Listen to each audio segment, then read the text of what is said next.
Assalamualaikum warahmatullahi wabarakatuh. Alhamdulillah wassalatu wassalamu ala Rasulillah wa ala alihi wa sahbihi wa man walah. Subhanaka la ilma lana illa ma 'allamtana innaka antal alimul hakim. Qala rabbi shrah li sadri wa yassir li amri wa hlul 'uqdatam min lisani yafqahu qawli. Allahumma ja'al Qur'ana al-'azima rabi'a qulubina wa nura sudurina wa jalaa'a ahzanina. وذهاب همومنا وغمومنا اللهم اجعلنا من الذين يستمعون قولا فيتبعون أحسنه آمين يا رب العالمين. Ya, alhamdulillah tuan-tuan sekalian, bersyukur pada Allah Subhanahu Wa Taala malam ni kita dipertemukan, dan saya sebenarnya sangat beruntung pada malam ni kerana menumpang berkat orang yang khatam Al-Quran. Mudah-mudahan tuan-tuan sekalian keberkatan itu kita dapat rasai semuanya dalam kehidupan, dan lebih yang kita harapkan tuan-tuan sekalian adalah keberkatan Al-Quran itu sendiri meresap ke dalam diri kita dan kepada akhlak kita insya-Allah. Nabi Muhammad SAW, tuan-tuan sekalian, bila mana Nabi ni dapat Quran daripada Allah, iaitu wahyu diturunkan kepada Nabi, Nabi tidak sekadar membaca, tetapi Nabi menjadikan setiap butir-butir pembacaan itu, setiap ayat Quran itu sebagai akhlak baginda. Sebab itulah Aisyah radhiyallahu anha, bila ditanya oleh para sahabat macam mana akhlak Nabi ni, maka Aisyah selaku isteri Nabi mengatakan tuan-tuan sekalian, kana khuluquhul Quran. Akhlak Nabi itu adalah akhlak Al-Quran itu sendiri. Maka mudah-mudahan kita punya pembacaan Al-Quran, maka juga kita harapkan tuan-tuan sekalian Allah perbaiki akhlak kita dengan Al-Quran yang kita baca insya-Allah. Baik tuan-tuan sekalian, saya ada lebih kurang kalau ikutkan masa yang diberikan sampai 10.45. Tapi tuan-puan sekalian, saya tadi start pukul berapa majlis khatam Quran ni, Puan Nuriah? 9 lebih sikit, lambat sikit. Oh, 9 lebih sikit. Ada yang banyak masalah tak boleh nak login. Ya, faham. Maksudnya, puan-puan sekalian dah hampir sejam lah program ni bermula kan? Jadi nak extend sampai pukul 11, saya tak sampai hati tuan-puan sekalian. Tak tahulah kalau tuan-puan sekalian bersemangat malam ni, saya rasa okey je. Dengan Ustaz memang bersemangat Ustaz. Jadi tuan-puan sekalian, saya cuba sehabis mungkin, kalau sempat habiskan semua 10.30, 10.35 kita habiskan awal.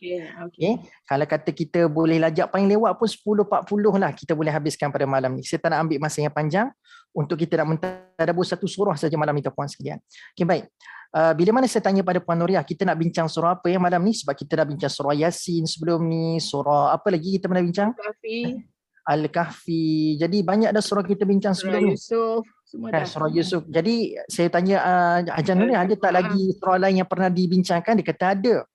Jadi nak katanya tuan-puan sekalian, hari ni kita nak bincang surah yang bagi saya agak rare juga dibincangkan dalam kalangan masyarakat. Tak semua hari ni bila mana nak minta tadabbur surah je mesti nak ambil surah-surah lazim kan. Contohnya surah Kahfi, surah Al-Mulk, surah Yusuf kan, surah Maryam. Maka surah tu dekat pada masyarakat. Tapi surah malam ni tuan-puan sekalian, iaitulah surah yang ke-41 dalam Al-Quran, iaitulah surah Al-Fussilat.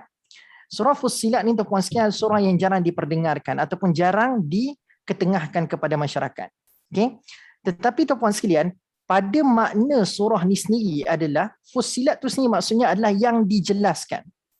Apa maksud Fussilat? Fussilat ni bermaksud yang dijelaskan. Dia mungkin sama pada pandangan masyarakat kita hari ni, jarang-jarang orang tengok tentang surah ni ataupun jarang-jarang orang dengar tentang surah ni, tapi makna surah ni sendiri tuan-puan sekalian adalah yang dijelaskan. Itulah maksud Fussilat. Okay? Fussilat yang dijelaskan. Baik, tuan-puan sekalian, dalam surah Fussilat yang mengandungi 54 ayat ni tuan-puan sekalian, surah Fussilat ni antara surah yang dikategorikan termasuk di bawah surah Hawamim. Okay, surah Hawamim. Tuan-puan sekalian pernah dengar tak nama surah Hawamim? Surah-surah Hawamim. Pernah dengar tak? Surah Hawamim ni adalah surah-surah yang dimulakan dengan Hamim. Okay? Kan ada ayat pertama kan pada setengah-setengah surah tu, Allah mulakan dengan Hamim. So surah-surah yang dimulakan dengan Hamim, kita namakan dia punya kumpulan tu adalah kumpulan surah Hawamim. Okay, kumpulan surah Hawamim. Okay. Ternyata tuan-puan sekalian ada juga surah lain yang dimulakan dengan Hamim selain daripada surah Fussilat, iaitu surah sebelum surah Fussilat, iaitu surah Ghafir. Surah Ghafir juga tuan-puan sekalian dimulakan dengan Hamim. Dimulakan dengan Hamim. Kalau tuan-puan sekalian tanya saya apakah makna Hamim tuan-puan sekalian, maka jawapan saya sama saja dengan para mufassirun. Berjilid-jilid kitab tafsir kat belakang ni tuan-puan sekalian, bila kita buka tafsiran Alif Lam Mim ke Alif Lam Ra ke Hamim ke Kaf Ha Ya Ain Sad ke sampai yang paling ringkas, paling sikit Qaf Nun, para ulama tafsir kita hanya mampu untuk mengatakan wallahu a'lam. Hanya Allah saja yang tahu tentang makna di sebalik huruf-huruf yang terpotong. Tuan-puan sekalian, Hamim, Alif Lam Ra, Kaf Ha Ya Ain Sad ni yang dimulakan dengan huruf-huruf pada awal-awal surah ni, tuan-puan sekalian, kita sebut sebagai huruf muqatta'ah. Ada yang dah tahu, ada yang tak tahu, tuan-puan sekalian lagi, saya maklumkan saja, iaitu kita panggil semua surah-surah yang dimulakan dengan huruf-huruf ini, nama huruf-huruf itu disebut sebagai huruf muqatta'ah. Huruf muqatta'ah. Muqatta'ah ni datang dari perkataan qata'a. Qata'a ni makna dia apa? Qata'a ni maksudnya potong. Qata'a ni maksudnya adalah potong. Jadi huruf muqatta'ah bermaksud huruf-huruf yang terpotong. Tu. Sebab itu pada ayat pertama surah Fussilat ni kita tak baca ham ataupun him ataupun hum, kan? Kita tak baca dalam baris-baris yang biasa kita baca pada ayat-ayat yang lain. Tapi kita akan sebut huruf tu dalam keadaan yang terpotong. Satu-satu kita sebut. Ha, mim. Nampak tak? Kita tak gabungkan ham ataupun hum ataupun him. Kita sebut satu-satu. Ha, mim. Alif, lam, ra. Kaf, ha, ya, ain, sad. Nampak tak? Itu maksudnya huruf muqatta'ah. Huruf yang terpotong. Dan tuan-puan sekalian, dalam Al-Quran saja ada banyak surah yang dimulakan dengan huruf muqatta'ah ni. Dan untuk makluman tuan-puan sekalian, surah Fussilat ni adalah surah yang ke-22 dalam Al-Quran yang dimulakan dengan huruf muqatta'ah. Maksudnya banyak, saya tak sempat nak kira tadi tuan-puan sekalian berapa jumlah huruf muqatta'ah. Surah yang dimulakan dengan huruf muqatta'ah dalam Al-Quran. Tapi yang sempat saya belik tadi tuan-puan sekalian, surah Fussilat ni adalah surah yang ke-22 yang dimulakan dengan huruf muqatta'ah dalam Al-Quran. Maksudnya banyak jugalah tuan-puan sekalian yang menjadi rahsia Allah Subhanahu Wa Taala ni. Baik. Satu tuan-puan sekalian yang menariknya adalah antara persamaan surah-surah yang dimulakan dengan huruf muqatta'ah dalam Al-Quran ni, persamaannya adalah pasti selepas sahaja disebutkan huruf muqatta'ah pada ayat pertama, tuan-puan sekalian tengok pada ayat yang kedua, mesti bercerita tentang Al-Quran. Okay, cuba tuan-puan sekalian buka surah Hamim. Surah Hamim pula. Surah Fussilat. Siapa host malam ni? Boleh tak enablekan screen share saya? Sekejap, Ustaz. Okey, sebab saya nak tunjukkan ayat tu, mungkin tuan-puan sekalian boleh tengok kat depan je, tak perlu nak kena tengok bawah, tengok atas kan. So kalau boleh share screen tu boleh terus tengok kan, lagi bagus. Boleh tak Ustaz? Tak, itu Hajar Nuriah yang screen share. Oh salah ya, silap. Ya Ustaz. Kena exit screen share tu, kena enable participant untuk screen share. Tak boleh pula Ustaz. Sekejap ya. Kena exit dulu Puan Nuriah. Exit keluar balik ke macam mana? Susah juga. Pergi kat Zoom, pergi dekat Zoom tu. Yang dekat ikon Zoom yang dekat kiri tu kan ada dekat bawah tu ikon Zoom tu. Saya masuk balik sekejap. Pergi kat Zoom tu balik, nanti stop screen share dulu. Dia kena stop dulu. Dah tak boleh pula, dia dah tak masuk sekejap. Tu Hajar Nurah yang warna biru tu. Warna biru? Tak, dekat tu, dekat Zoom tu kan ada gambar kamera bawah sekali tu. Ya. Okey. Tekan tu. Jangan tekan. Dah tekan dah tak boleh pula. Macam mana? Stop share. Oh ada ni. Stop share. Dia kena stop. Okey. Okey. Sekarang saya pergi kat nama Ustaz lah ya. Pergi dekat participant dekat bawah tu Hajar Nuriah. Nanti boleh tekan enable screen share. Dekat bahagian atas participant. Dah. Allow to record. Allow participant ke apa dah? Make co-host boleh ke? Allow participant, allow to record, allow to multi-pin, put in meeting. Tak, dulu tu boleh. Sekejap saya tersilap ikut. Multiple participant ni ya? Ya. Okey. Okey. Dah. Dah boleh. Terima kasih Hajar Nuriah. Okey. Dah lama tak tu. Tak apa. Okey, baik. So, teman-teman sekalian cuba tengok kat depan ni. Okey. Dalam surah Fussilat ni, kalau kita tengok tadi kan ayat pertama dimulakan dengan huruf muqatta'ah kan? Hamim, kan? Hamim. Tapi teman-teman sekalian cuba tengok ayat kedua dia.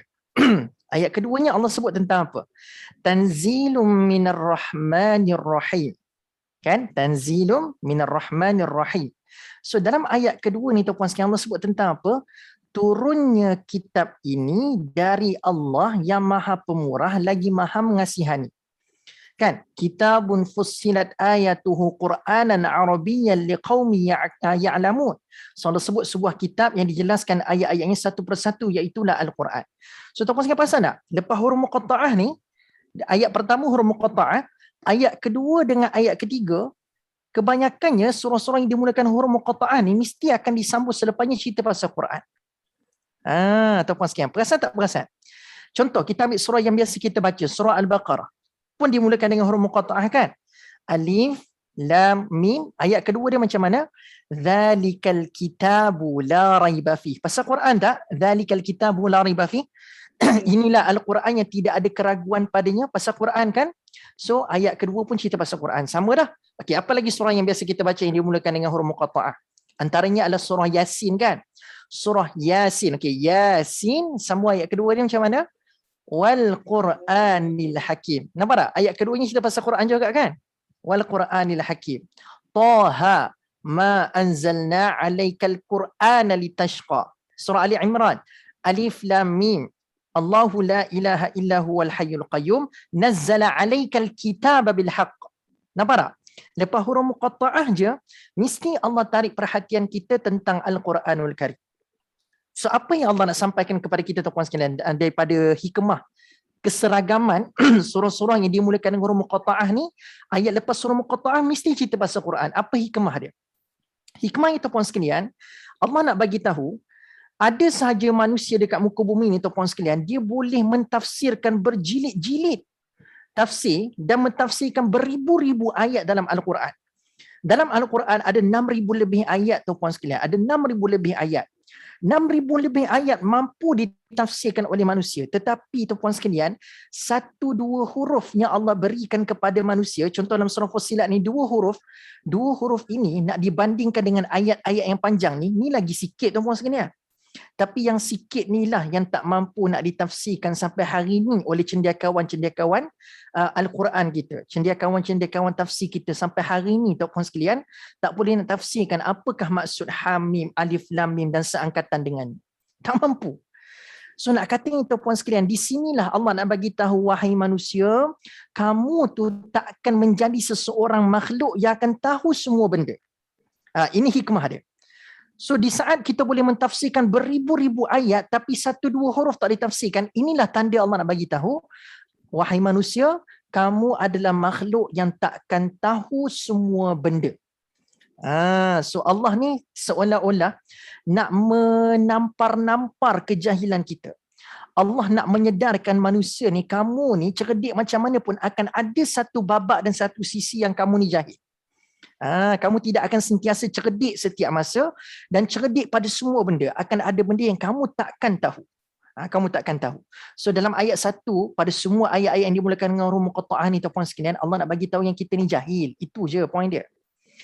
Kita semua, Allah kata kita ni takkan tahu semua benda. Kita ni jahil. Maka bila kita sedar yang kita ni tak tahu semua benda, kita ni jahil, maka apa kita kena buat tuan-tuan sekalian? Yang kita kena buat adalah kita kena tuntut ilmu. Kita kena tuntut ilmu tuan-tuan sekalian. Maka ilmu yang terbaik kita boleh perolehi daripada mana tuan-tuan sekalian? Ilmu yang terbaik yang kita boleh dapati daripada mana? Al-Quran. Al-Quran. Sebab itulah lepas je kita baca huruf muqatta'ah ayat 2, ayat 3 mesti cerita pasal Quran, sebab inilah tempat dan lokasi ilmu terbaik yang kita boleh perolehi. Kenapa tuan-tuan sekalian? Sebab dalam Al-Quran dalam Al-Quran Allah jamin setiap perkara yang Allah beritahukan kepada kita itu tak akan ada manusia mampu beritahu perkara yang sama seperti mana Allah beritahu. Sebab itulah 5 ayat pertama yang turun kepada Nabi iaitu suratul Alaq. Tadi tuan-tuan sekalian mungkin baca suratul Alaq kan tadi kan? Khatam Quran kan? Surah Al-Alaq tuan-tuan sekalian, 5 ayat pertama tu adalah wahyu yang pertama turun dekat Nabi. Yang Iqra' bismi rabbikal ladzi khalaq tu. Bukan Iqra' saja yang turun dekat Nabi sebagai wahyu yang pertama. 5 ayat pertama tu adalah wahyu yang pertama dekat Nabi. So ayat kelima suratul Alaq macam ni bunyi tuan-tuan sekalian. Ayat kelima berbunyi, 'Allamal insana ma lam ya'lam. Allah kata apa daripada Quran yang Allah suruh Nabi baca dekat awal tadi ayat 1 tu, dalam Al-Quran Allah kata 'allamal insan ma lam ya'lam. Aku akan ajarkan manusia daripada Quran ni ma lam ya'lam, apa yang mereka tidak ketahui. So Allah bagi tahu di saat manusia tak tahu semua perkara itu ataupun sesuatu perkara itu, Allah kata Al-Quran akan memberikan jaminan, Al-Quran akan bagi tahu apa sahaja manusia tak tahu tentang perkara tersebut. Alamal insana ma lam ya'lam. Allah janji akan beritahu benda-benda yang kita tidak tahu. Dan terbukti tuan-puan sekalian, lepas surah Al-Alaq, surah apa? Surah Al-Qadar kan? Inna anzalnahu fi lailatul qadar kan? Tuan-puan sekalian, saya nak tanya, kalaulah Allah tak bagi tahu tentang wujudnya malam Al-Qadar, manusia akan tahu tak akan ada satu malam istimewa pada bulan Ramadan? Agak-agak manusia akan tahu tak? Manusia tak akan tahu tentang malam Al-Qadar, melainkan Allah yang bagi tahu. Nampak tak tuan-puan sekalian? Selama ni sebelum ayat ni turun tentang malam Al-Qadar ni, Allah bagi tahu tentang malam Al-Qadar, manusia menganggap malam itu sekadar malam yang biasa saja seperti malam-malam yang lain. Sampailah Allah bagi tahu tuan-puan sekalian, ada satu malam dalam bulan Ramadan, dia berada di penghujung Ramadan, malam itu adalah malam yang lebih baik daripada 1000 bulan. Terbukti tak kata Allah, allamal insana ma lam ya'lam. Aku akan ajarkan manusia benda-benda yang mereka tak tahu. Antaranya benda yang mereka tak tahu, benda tuan-puan sekalian, malam Al-Qadar tu. So Quran datang bagi tahu benda tu. Nampak tak? So begitulah orang kata hikmah kenapa awal-awal tu huruf muqatta'ah orang tak tahu maksudnya apa, tafsirannya apa. Ayat kedua dan ayat ketiga cerita pasal Quran. Sebab Quran akan memberikan kita satu ilmu yang kita tak tahu tuan-puan sekalian. Itu yang Allah sebutkan dalam surah Al-Alaq. Okey, baik, itu poin pertama saya nak kongsikan.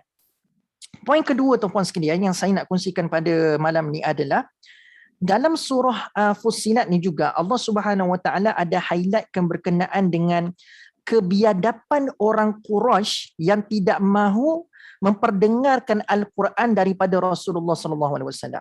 Surah ni punyalah mengangkat keagungan ilmu Al-Quran. Tetapi nanti bila kita go through, khususnya kita akan jumpa pada ayat ke-5, ayat 14, ayat 26, 3 ayat ni tuan-puan sekalian, kita akan tengok ayat-ayat ini seolah-olah menjawab kebiadaban Quraisy yang tak mahu nak dengar langsung apa yang disampaikan oleh Nabi daripada Al-Quranul Karim. Okay? Jadi dalam surah Fussilat ini lebih kepada nak menjawab kebiadaban Quraisy lah. Kenapa kita sebut Quraisy tuan-puan sekalian? Sebab surah Fussilat adalah surah Makkiyah. So bila sebut surah Makkiyah, automatik audiens yang ada kat depan Nabi adalah Quraisy di Mekah. Kalau surah Madaniyah, kita akan katakan audiens dekat depan Nabi dua golongan lah. Yang pertama adalah orang beriman, yang kedua adalah orang-orang yang kita katakan sebagai, kalau kata orang yang jahatnya ataupun puak-puak yang kita katakan antagonis dalam babak Madaniyah, kita akan katakan Yahudi lah, orang-orang Yahudi lah di Madinah. Okay, tuan-tuan sekalian boleh faham So kalau Makkiyah, watak antagonisnya adalah Quraisy di Mekah. Kalau Madaniyah, kita akan kata watak antagonisnya ataupun watak jahatnya adalah orang-orang Yahudi. Orang-orang Yahudi. Okay, so kenapa saya katakan dalam surah Fussilat ni orang Quraisy? Sebab surah ini adalah surah Makkiyah. So tuan-puan sekalian, sebab itulah kita katakan dalam surah Fussilat dia menjawab kebiadaban Quraisy yang tak nak dengar apa yang Nabi sampaikan daripada Quran. Maka tuan-puan sekalian, kalau tuan-puan sekalian baca surah Fussilat ni juga, kita akan tengok bahawasanya tak layak dan tak patut sebenarnya orang-orang Quraisy ni melawan apa yang Nabi sampaikan daripada Quran. Antara sebabnya tuan-puan sekalian boleh tengok pada ayat ketiga ni. Allah kata kitabun fussilat ayatuhu Qur'anan Arabiyyan. Ianya adalah sebuah kitab yang dijelaskan ayatnya satu persatu, iaitu Al-Quran yang diturunkan dalam bahasa Arab. Nak katanya tuan-puan sekalian, tak wajar kalau kamu tak tandahkan telinga seketika untuk mendengar apa yang Nabi perkatakan, sedangkan apa yang Nabi sebutkan itu datang dan terdiri daripada bahasa kamu sendiri. Patutnya dengan bahasa kamu, Al-Quran itu adalah satu kalam yang sangat mulia, diturunkan dalam bahasa kamu, patutnya ini adalah satu tiket untuk kamu dipermudahkan kefahaman.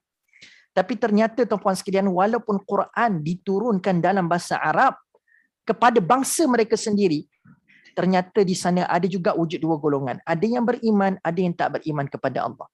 Jadi jelas tuan-puan sekalian, hari ini tak boleh kita kata, oh orang Arab untunglah Ustaz, dia mesti faham Quran lebih daripada kita. Tak tuan-puan sekalian.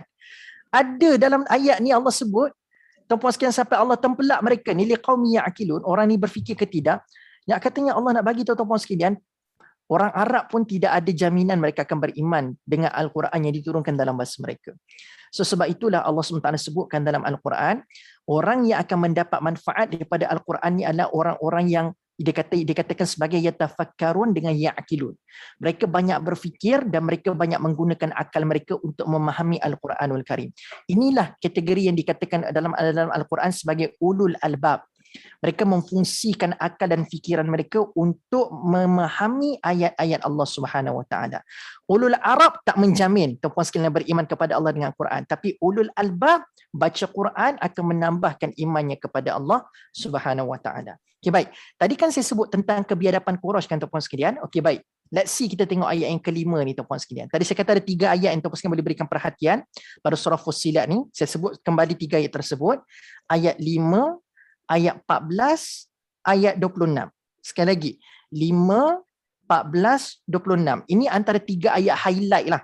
3 ayat yang dikatakan sebagai highlight. Apa highlight? Highlight ni 3 ayat yang menjadi fokus. Yang menjadi fokus pada surah Fussilat. Okay. Tengok ayat 5 dulu. Allah sebut, a'udzubillahi minasyaitonirrajim. Wa qalu qulubuna fi akinnatin mimma tad'una ilaihi wa fi adhanina waqrun wa min bainina wa bainik hijabun fa'mal innana 'amilun. Tengok apa Allah sebut, dan mereka berkata hati kami dalam tutupan yang berlapis-lapis. Ini kan dakwah kebiadaban orang Yahudi. Bila Nabi sampaikan Quran, apa yang mereka katakan tuan-puan sekalian? Hati kami ni, dia kata apa? Hati kami dalam tutupan yang berlapis-lapis, menghalang kami daripada memahami apa yang engkau serukan kepada kami, serukan kami kepadanya. Dan pada telinga kami penyumbat menjadikan kami tidak dapat mendengarnya. Serta di antara kami denganmu ada sekatan yang memisahkan fahaman kita. Oleh itu bekerjalah engkau untuk agamamu, sesungguhnya kami juga tetap bekerja untuk mempertahankan kepercayaan kami. Nampak tak biadab-biadabnya orang Yahudi, orang Quraisy ni. Waktu Nabi sampaikan Quran, mereka boleh pula kata hati mereka ni dah ditutup berlapis-lapis. Dan tuan-puan sekalian, dia sedar pula tuan-puan sekalian dalam ayat ni, dia kata hati mereka tertutup. Mereka mengaku pula hati mereka tertutup. Tapi tuan-puan sekalian, bila kita dengar benda ni, kita kata bagus juga dia ada kesedaran tentang hati tertutup ni kan. Tapi bila sebut qulubuna fi akinnah, yang dikatakan tertutup dekat sini adalah tertutup untuk mendengar. Sebab tu ayat selepas tu tuan-puan sekalian ada cerita pasal telinga yang ada penyumbat. Tuan-puan sekalian pernah tak kita ni tertutup tu bukan sampai contoh macam kita tak suka seorang ustaz ni, contoh saja tuan-puan sekalian, kita tak suka seorang ustaz ni, tapi tidaklah bermakna bila kita tak suka ustaz tu kita tak suka agama langsung. Faham tak puan saya? Kita suka belajar agama tapi tak suka ustaz tu je. Contoh kita tak suka ustaz tu. Jadi nak katanya hati tertutup untuk ustaz tu tetapi tidaklah bermakna tertutup untuk nak belajar ilmu agama. So kes yang sama lah tuan-puan sekalian dalam ayat ni. Tetapi teruknya orang Quraisy ni tuan-puan sekalian, dia orang tertutup untuk mendengar daripada Nabi dan mereka tertutup hati juga untuk nak beriman dan mempercayai kepercayaan yang sama seperti Nabi. Itu yang dikatakan qulubuna fi akinnati.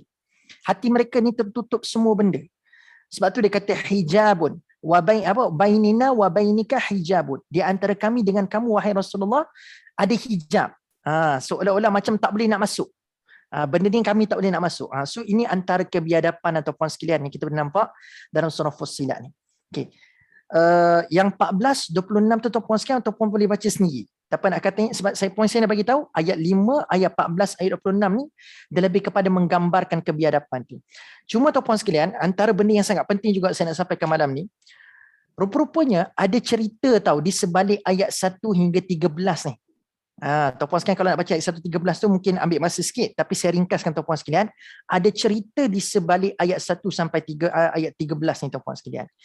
Yang ni menurut daripada sirah Ibn Hisham tuan-puan sekalian, dan sumber sirah ini diambil daripada Jabir bin Abdullah radhiyallahu anhu. Dia merakamkan tuan-puan sekalian ayat 1 hingga 13 ini pernah dibacakan kepada utusan orang Quraisy kepada Rasulullah. Iaitulah namanya Utbah bin Rabi'ah. Utbah bin Rabi'ah. Ayat 1 hingga 13 ini adalah ada cerita tentang Utbah bin Rabi'ah tuan-puan sekalian. Apa ceritanya? Utbah bin Rabi'ah ni adalah utusan yang diamanahkan oleh pemimpin besar Quraisy. Diamanahkan pada Utbah, wahai Utbah, aku nak kau pergi jumpa dengan Rasulullah dengan harapan ataupun dengan mesej kau bagi tahu dekat dia ni bahawasanya kita akan tawarkan dia berbukit-bukit harta, kita akan tawarkan dia wanita-wanita cantik, Kita akan tawarkan dia jawatan-jawatan yang besar dengan syarat kau bagi tahu dekat dia, wahai Utbah, berhenti berdakwah. Itu je. Misi kamu adalah kau bawa semua bentuk tawaran-tawaran hebat ini yang memang emas golden punya tawaran ini, kau sampaikan dekat Rasulullah dengan syarat aku nak satu je kau jayakan, wahai Utbah, kau kena berhentikan dia daripada dakwah. So tawaran ini adalah untuk Nabi Muhammad untuk berhenti berdakwah, tuan-puan sekalian. Dan Nabi Muhammad SAW bila mana mendengar proposal daripada Utbah bin Rabi'ah ni, tuan-puan sekalian, pada waktu itu juga Nabi Muhammad SAW membaca ayat 1 hingga ayat 13 depan Utbah bin Rabi'ah. Masa tu.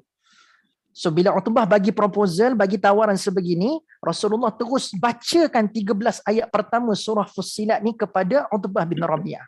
Dan untuk makluman tuan-puan sekalian, apa yang berlaku lepas Rasulullah bacakan ayat 1 sampai ayat 13 surah Fussilat ni pada Utbah, apa yang berlaku, saya bacakan dia punya riwayat. Beliau sendiri pula menghadap Quraisy dengan saranan agar berhenti mengganggu Muhammad bin Abdullah. Lepas Utbah bin Rabi'ah dengar Nabi Muhammad baca 13 ayat pertama ni, Utbah balik jumpa pemimpin besar Quraisy, kata apa tahu? Aku nak sarankan, wahai pemimpin besar Quraisy, mulai hari ni kita berhenti kacau Muhammad. Wow. Apa yang ada pada 13 ayat pertama surah Al-Fussilat ni? Sampai Utbah pada awalnya membawa tawaran untuk nak minta Nabi berhenti dakwah. Tiba-tiba lepas Nabi baca 13 ayat pertama, Utbah berubah pendirian sampai suruh pemimpin besar Quraisy jangan dah kacau Muhammad. Okay, sambung lagi. Dia kata apa? Saranan agar berhenti mengganggu Muhammad bin Abdullah. Dan berdasarkan apa yang beliau dengar daripada surah ini, beliau sendiri merasakan azab yang disebut oleh Muhammad itu akan menimpa Quraisy. Sebab dalam ayat 1 hingga 13 ni, tuan-puan sekalian, ada cerita tentang azab Allah Subhanahu Wa Taala. Ada cerita tentang azab Allah Subhanahu Wa Taala. Jadi contoh sebab azab Allah tu dekat mana, tuan-puan sekalian ni? Pada ayat ke-13 ni. Fa in a'radu faqul anzartukum sa'iqatan mithla sa'iqati 'adin wa thamud. Oleh itu mereka yang musyrik berpaling daripada mengesakan Allah, maka katakanlah, wahai Muhammad, aku memberi amaran kepada kamu dengan azab yang dahsyat, iaitu petir, seperti petir yang telah menyambar kaum 'Ad dan kaum Thamud. So ayat 13 ni lah yang terngiang-ngiang kat telinga Utbah bin Rabi'ah. Maka Utbah kata, bila aku dengar ayat 13 tadi, aku rasa macam seolah-olah memang azab ni boleh kena kat kita. Gitu dia cakap dekat pemimpin besar Quraisy masa dia balik tu. Azab ni memang kemungkinan besar boleh kena kat kita. Lalu tuan-puan sekalian tahu tak apa benda respon pemimpin besar Quraisy bila mana Utbah bawa balik berita ni? Kita ingatkan pemimpin besar Quraisy pun akan turut bersama-sama dengan Utbah, iaitu sedar tak boleh ganggu Muhammad, kita kena terima ajaran Muhammad. Tapi pemimpin besar Quraisy dia bagi tahu dekat Utbah, sah. Dia kata, sah ni ingat ke sah kahwin ke tidak ni, tuan-puan sekalian? Bukan sah kahwin. Sah, dia kata. Sah Utbah bin Rabi'ah telah disihir oleh Rasulullah SAW. Ini adalah jawapan daripada pemimpin besar Quraisy bila mendengar berita daripada Utbah bin Rabi'ah. Dia kata apa? Utbah telah kena sihir dengan Rasulullah. Sebab tu sampai Utbah ni ketakutan sangat. Sampai pagi bagi pesan dekat kita, jangan kacau dah Muhammad. Nampak tak tuan-puan sekalian? Dia kata Utbah kena sihir. Start pada ni lah tuan-puan sekalian yang dikatakan Nabi Muhammad tu sebagai ahli sihir. Ini sejarah ni tuan-puan sekalian. Kan sebelum Nabi Muhammad digelar sebagai ahli sihir, banyak gelaran Nabi Muhammad dapat. Gila lah. Pembawa cerita dongeng lah, kazab lah, pendusta lah. So yang terakhir tuan-puan sekalian adalah Nabi Muhammad mendapat gelaran ahli sihir. Bermula daripada mana? Kes Utbah bin Rabi'ah ni tuan-puan sekalian. Gitu. So katanya Nabi bila baca Quran tu seolah-olah baca mantra sampai memukau. Utbah bin Rabi'ah sampai takut betul lah nak kacau Nabi tu. Gitulah tuan-puan sekalian gambarannya. Jadi nak katanya tuan-puan sekalian, kalaulah Utbah bin Rabi'ah yang bukan beragama Islam pada waktu itu mendengar ayat ini rasa gerun dan rasa seolah-olah azab ini boleh menimpa mereka kaum Quraisy, kalau kita tuan-puan sekalian baca ayat ni tak rasa apa-apa, kita ni kan dah sedia kala beriman kepada Allah. Mendengar ancaman azab di dunia yang Allah berikan kepada manusia seperti kaum 'Ad dengan kaum Thamud, takkan kita tak rasa apa-apa? Dan apakah dosa mereka sampai Allah bagi petir tuan-puan sekalian pada kaum 'Ad dengan kaum Thamud? Allah kata mereka itu berpaling daripada mengesakan Allah. A'radu, mereka berpaling tuan-puan sekalian. Hari ni tuan-puan sekalian, pernah tak kita berpaling daripada ketaatan ke berpaling daripada mengesahkan Allah? So kita kena muhasabah tuan-puan sekalian dalam ayat ni. Sebab ayat ni jelas terang lagi nyata Allah bagi tentang orang-orang yang pernah berpaling satu ketika dahulu. Allah azab mereka seperti mana, dengan peti seperti mana yang berlaku kepada kaum Ad dengan kaum Samud. Okey, baik tuan-puan sekalian, dah pukul 10.28. Okey, sikit lagi tuan-puan sekalian, sikit je lagi. Okey, tuan-puan sekalian, kalau boleh catat dengan segera apa yang saya nak pecahkan daripada surah Fussilat ni. So mudah-mudahan tuan-puan sekalian lepas ni balik rumah, tuan-puan sekalian boleh baca, bukan dah balik rumah kan, tuan-puan sekalian memang dekat rumah pun sekarang ni. Lepas ni. Lepas ni tuan-puan sekalian. Okey, lepas ni tuan-puan sekalian boleh baca dan boleh tengok apa poin-poin yang saya nak sampaikan ni. Saya nak pecahkan surah ni kepada 4 bahagian. Surah ni kepada 4 bahagian. Dan 4 bahagian tu kita boleh katakan segmen lah. Ayat 1 sampai 4 cerita pasal apa, ayat 5 sampai 29 cerita pasal apa. So tuan-puan sekalian boleh catat. So lepas ni tuan-puan sekalian baca sendiri surah Fussilat, tuan-puan sekalian boleh tengok nota ni dan tuan-puan sekalian boleh nampak, oh betul lah ustaz kata cerita pasal ni. Betul-betul cerita pasal benda ni. Okey. Kita pecahkan kepada 4 bahagian. Okey. Bahagian yang pertama tuan-puan sekalian adalah ayat 1 sehingga ayat 4. Ayat 1 sehingga ayat 4. Ayat 1 sehingga ayat 4 cerita pasal apa tuan-puan sekalian? Cerita pasal keagungan Al-Quran, fungsinya dan mengapa dalam bahasa Arab untuk orang Quraisy. Saya ulang sekali lagi. Ayat 1 sampai 4 cerita pasal keagungan Al-Quran, fungsinya dan mengapa dalam bahasa Arab untuk orang Quraisy. Itu adalah cerita tentang ayat 1 sehingga ayat 4. Okey, boleh tangkap tak tuan-puan sekalian? Okey.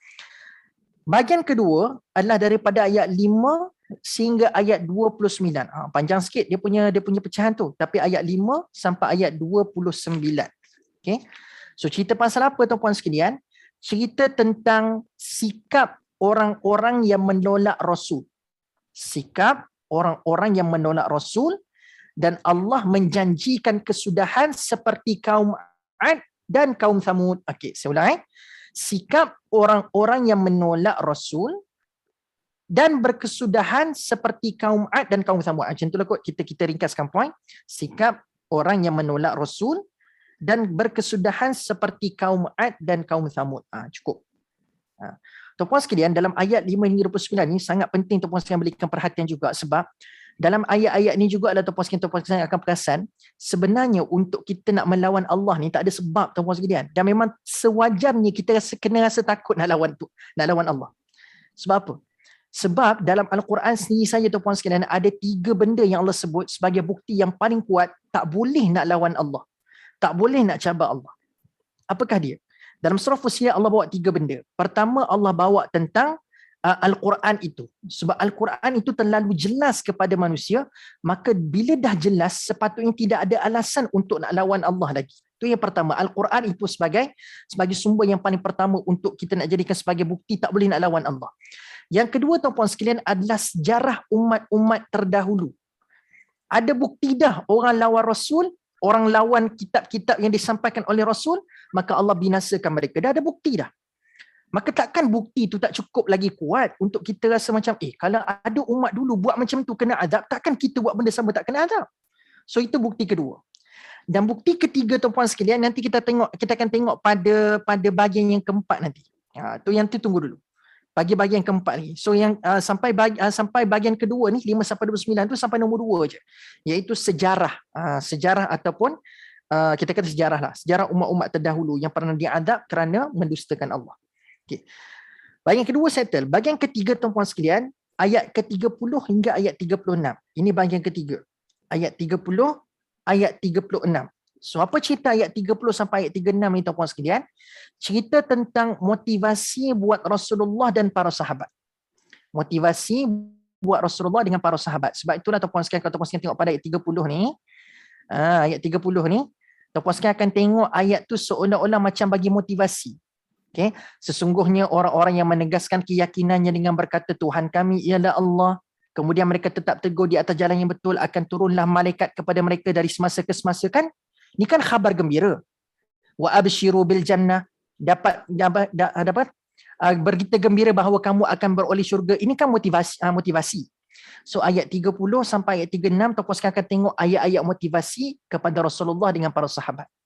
Bayangkan tuan-puan sekalian, Quran punya jelas tapi mereka pergi lawan, dan itulah perjuangan Nabi pun kena sampaikan Quran. So bila orang lawan Nabi, mestilah Nabi sometimes ada rasa down. Sahabat-sahabat ada rasa down. So Allah pun bijak untuk membina semula semangat Nabi dengan para sahabat. Iaitu Allah datangkan ayat-ayat yang memberikan motivasi untuk Nabi dan para sahabat ni istiqamah untuk menyampaikan dakwah. Jangan putus asa. Itu adalah bahagian ketiga. 30-36 motivasi buat Rasulullah dengan para sahabat. Dan bahagian keempat, bahagian terakhir, ayat 37 sampai ayat 54 tu puan sekalian, cerita tentang apa? Yang ketiga tadi yang saya kata kita tengok bahagian keempat tu. Yang keempat, bahagian keempat ni 37 sampai 54 cerita tentang apa? Lihat alam ini dengan baik, wahai Quraisy. Sebab dalam ayat 37 sampai 54 ni tu puan sekalian, dia bercerita tentang alam sekeliling kita. Sebab tu puan sekalian boleh tengok ayat ke-37 ni. Starting ayat 37, Allah sebut tentang alam. Allah sebut tentang malam, al-lailu wan-naharu wasyamsu wal-qamar. Nampak tak? Malam, siang, matahari, bulan. Nampak tak? So nampak tak tuan-tuan sekalian, ni Allah sebut tentang alam sekeliling kita. So 37 sampai 54 ni ada cerita tentang alam sekeliling. So sebab tu tuan-tuan sekalian, ada 3 benda yang Allah kata, inilah bukti yang kamu tak boleh nak lawan aku. Pertama, Quran yang jelas. Yang kedua adalah sejarah umat terdahulu yang pernah berdusta, aku binasakan mereka. Yang ketiga adalah kekuasaan Allah dalam menciptakan alam sekeliling kita. Bukankah benda kat sekeliling kita, alam kat sekeliling kita itu adalah tanda-tanda kekuasaan Allah? Malam dengan siang pun tuan-puan sekalian kita tak boleh nak kawal. Ke ada tuan-puan sekalian makhluk yang kawal malam dan siang ni? Tiap-tiap hari dia pergi warna langit tu jadi gelap, so jadilah malam. So tiap-tiap hari dia ambil colour putih, warna langit tu jadi cerah, jadilah siang tuan-puan sekalian. Tak ada tak? So setakat ni tak ada lagi manusia mengaku dia boleh kawal fokus, dia boleh kawal cuaca. Dia kata hujan, siang, malam, tak ada. Ini adalah benda yang memang milik mutlak kekuasaan Allah Subhanahu Wa Taala. So dengan 3 bukti ni, inilah bukti terbaik yang kita tak boleh nak lawan Allah Subhanahu Wa Taala. That's why nama surah ni Fussilat. Kan? Fussilat maksudnya apa tidak sekalian? Yang dijelaskan. Jelas lagi nyata, memang tak ada ruang untuk kita nak mendustakan Allah. Itulah cerita surah Fussilat tu puan sekalian. So kita puaskan banyak benda kita belajar hari ni tentang huruf muqatta'ah, kita belajar tentang peristiwa Utbah bin Rabi'ah, kita belajar juga tu puan sekalian cerita tentang pecahan-pecahan tu tentang apa? Tentang kaum Ad, kaum Samud. Kita kena belajar, kena tengok sejarah ini, dan kita tengok tentang motivasi buat Rasulullah, dan kita tengok juga tentang alam sekeliling yang Allah suruh kita berikan perhatian. Jangan tengok saja tu puan sekalian, tengok malam, tengok siang, tengok saja. Tapi kita kena datangkan rasa ketundukan. Sebab itulah tu puan sekalian, Allah sebut, selepas Allah sebut tentang semua objek-objek alam sekeliling ni, Allah kata la tasjudu lisyams wala lilqamar wasjudu lillah. Allah kata bila kamu tengok matahari dengan bulan tu, janganlah kamu sujud pada matahari dengan bulan. Ya Allah suruh sujud adalah wasjud lillah, wasjudu lillah, bersujudlah kepada Allah. Maksudnya apa? Dengan alam sekeliling ni sepatutnya dia bukan menambahkan rasa macam wah kepada semua benda ciptaan Allah. Yang Allah nak suruh adalah dengan kita memperhatikan semua tanda-tanda kekuasaan Allah daripada alam sekeliling ini. Allah nak suruh kita ni banyakkan bersujud kepada dia. Okey? Banyakkan bersujud pada dia. Sebab itulah tak lama lepas tu kita akan tengok adanya ayat sajdah pada ayat ke-38. Dan tuan-puan sekalian, sangat-sangat remarkable. Allah cerita tentang apa? Alam sekeliling adalah sebagai isyarat untuk bukan diwajibkan, sebagai isyarat untuk digalakkan kita untuk bersujud pada 38. Hebat kan Allah? Kan? So kita ingat ke topik-topik besar yang Allah nak suruh kita sampai bersujud ni? Tetapi tuan-tuan sekalian, topik yang berkaitan sehingga nak suruh Allah suruh kita sujud dekat sini ni adalah topik berkaitan dengan alam sekeliling kita. Rupa-rupanya alam ni adalah tazkirah yang sangat penting kepada hamba-hamba Allah Subhanahu Wa Taala. It's the matter of macam mana kita lihat alam tu. Kalau tengok alam tu segala alam lah kita nampak. Tapi nampak alam tu sebagai kekuasaan Allah lah yang kita akan nampak, tuan-tuan dan puan sekalian. So Allah alam bisawab, mudah-mudahan perkongsian ringkas pada malam ini. Nama surah ni berat, iaitu surah yang berkaitan dengan penjelasan yang dijelaskan. Saya harapkan dengan masa yang terbatas, saya berharap saya mampu menjelaskanlah tuan-puan sekalian surah yang berkaitan dengan penjelasan-penjelasan ini. Mudah-mudahan adalah kejelasan dan manfaat yang tuan-puan sekalian dapat pada perkongsian yang serba ringkas pada malam ini, insya-Allah. So Allah alam bisawab tuan-puan sekalian, saya serahkan kembali kepada pengurusi majlis. Ada yang nak soal tak? Ada yang nak soal tak? Kukuk ada nak soalan. Kita berjaya tuan-puan sekalian berhenti 10.45. So okey dah tu. Kita nak lajak 10.45 betul pun, saya pun kesian kat tuan-puan sekalian. Kesian kat kita semua. 10.37. Sekarang 10.37. Kalau ada soalan kita boleh lajak lah atas persetujuan semua. Kalau tak ada kita boleh tamatkan insya-Allah. Wallahualam.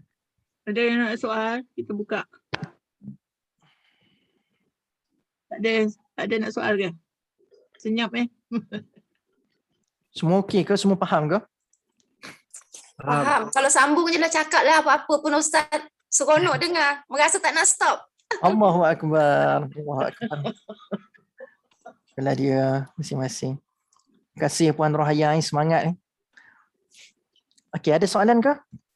Saya rasa untuk yang saya ringkaskan, saya buat boleh kata sinopsis lah kot. Kita katakan nak bincang satu persatu ayat, tak sempat. Tapi tuan-tuan sekalian, saya bagi dah highlight tadi, ayat 15, ayat 5, ayat berapa tadi? Ayat apa? Saya macam mana ni? Ada 3 ayat highlight tu. Tuan-tuan sekalian boleh tengok tentang inilah, surah ini lebih kepada untuk menjawab highlight-highlight yang 3 ayat tadi tu. Ayat 5, ayat berapa? Saya pun terlupa dah. Ayat 5 hingga 29. Yang 3 kan? tu. 5, 14, 26. 5, 14, 26. Itu. Itu tips kalau kita nak dapatkan big idea ataupun big picture tentang surah Fussilat ni. 3 ayat tu lah. So 3 ayat tu adalah dia punya anchor dia, dan ayat-ayat lain lebih kepada untuk menjawab 3 kebiadaban dari, bukan 5 ayat, 3 ayat.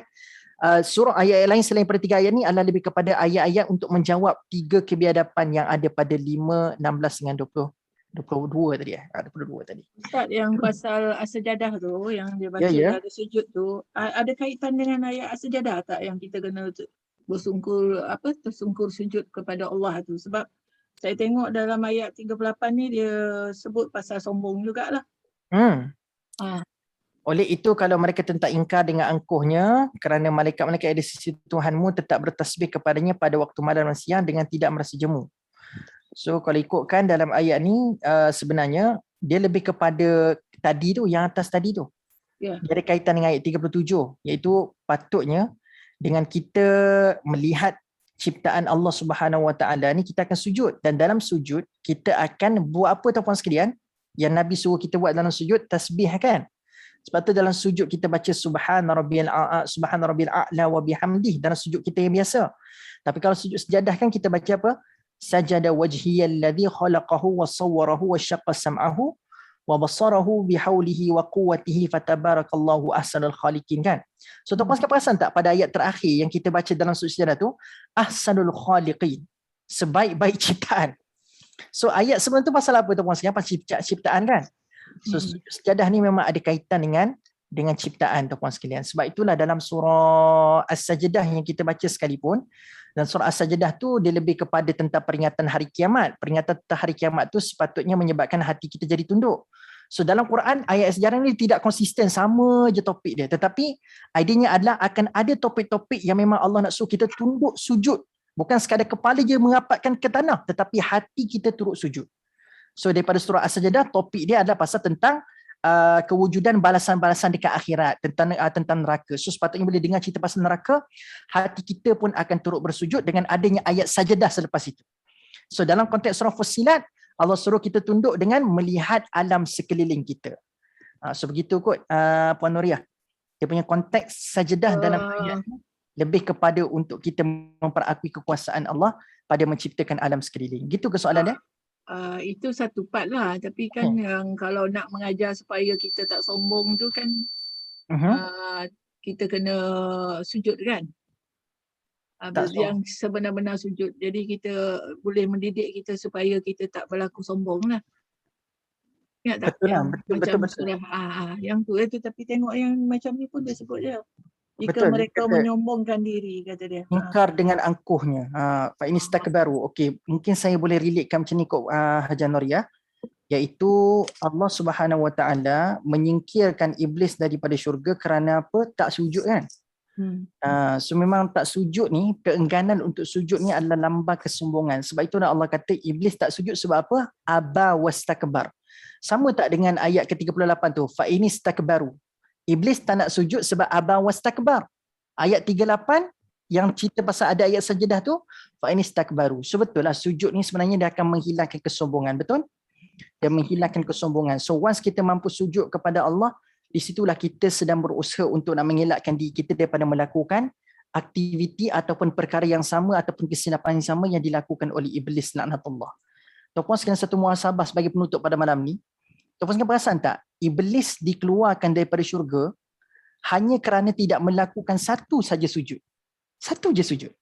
Sebelum ni dia adalah hamba Allah yang sangat taat. Daripada kalangan jin, ketua para jin, hamba Allah yang sangat taat. Tapi Allah hilangkan akses dia untuk ke syurga sampai dia jadi makhluk yang dia murkai. Kerana apa? Kerana tidak melakukan satu sujud sahaja. Jadi kalau hari ini kita nak muhasabah tuan-puan sekalian, kalau satu sujud Allah buang dan Allah singkirkan sampai Allah laknat iblis. Laknat iblis ni tuan-puan sekalian, maka kalau manusia tak buat banyak sujud lebih daripada satu sujud, tuan-puan sekalian agak-agak macam mana? Boleh faham tak macam mana saya nak buat kias ni? Iblis diharamkan masuk syurga, dilaknat oleh Allah kerana tak buat satu sujud je. Tetapi kalau manusia tinggalkan lebih daripada satu sujud, agak-agak macam mana? Semua muhasabahlah tuan-puan sekalian. Allah tu Ar-Rahman. Kalau kita buat salah, kita kena minta ampun lah pada Allah. Kan setakat ni iblis memang dia dah janji dah sampai kiamat tuan-puan sekalian dia tak nak bertaubat. Dia akan terus menyesatkan hamba-hamba Allah SWT, umat-umat Nabi Muhammad. Kan? Jadi tuan-puan sekalian, kesilapan iblis adalah dia tak nak taubat. So hamba-hamba Allah mungkin dah banyak tinggalkan sujud, tapi hamba Allah sentiasa dibuka ruang untuk bertaubat, dan beruntunglah orang-orang yang bertaubat tuan-puan sekalian. Okay? Masih ada masa untuk kita nak menyatakan kembali kita dan taubat kita kepada Allah Subhanahu Wa Taala. So terima kasih soalan Hajar Nuriah. Dia membuang sifat iblis lah sebenarnya. Sombong tu adalah sifat iblis. So dengan sujud dia membuang sifat iblis. Wallahu a'lam. Ada lagi yang nak soal? Ada sikit je. Oh, 1 minit lagi. Seminit lagi. Ada yang nak soal tak lagi? Haji Alwi?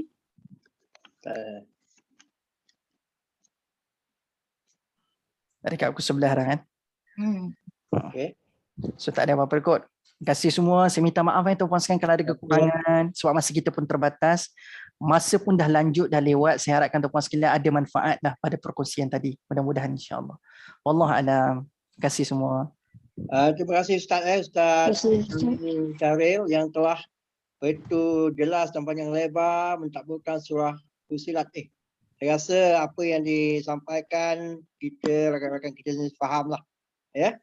Jadi saya serahkan pada Puan Hajar Nuriah lah. Saya tak ada apa-apa lagi dah. Terima kasih lah Ustaz. Rasanya kita tutup lah majlis ni. Boleh Ustaz? Boleh. Dengan doa sikit lah. Doa penutup. Doa saya? Saya? Ya. InsyaAllah. A'udzubillah minasyaitonirrajim. Bismillahirrahmanirrahim. Alhamdulillahirabbil alamin. Wassalatu wassalamu ala asyrafil anbiya'i wal mursalin wa ala alihi wa sahbihi ajma'in. Allahumma arhamna bil Qur'an waj'alhu lana imama wa nuran wa hudan wa rahmah. Allahumma dzakirna minhu ma nusina wa 'allimna minhu ma jahilna warzuqna tilawatah ana al-lail wa atraf an-nahar waj'alhu lana hujjatan ya rabbal alamin. Allahumma a'inna ala dzikrika wa syukrika wa husni ibadatik. Allahumma a'inna ala dzikrika wa syukrika wa husni ibadatik. Allahumma a'inna ala dzikrika wa syukrika wa husni ibadatik. Ya muqallibal qulub tsabbit qulubana ala dinika wa ala ta'atik. Rabbana atina fid dunya hasanah wa fil akhirati hasanah wa qina adzaban nar. Walhamdulillahi rabbil alamin. Okey, terima kasih Ustaz. Terima kasih semua. Assalamualaikum. Ustaz. Jumpa lagi Ustaz. InsyaAllah. Ma'assalamah wa ala liqa. Terima kasih Ustaz. Terima kasih.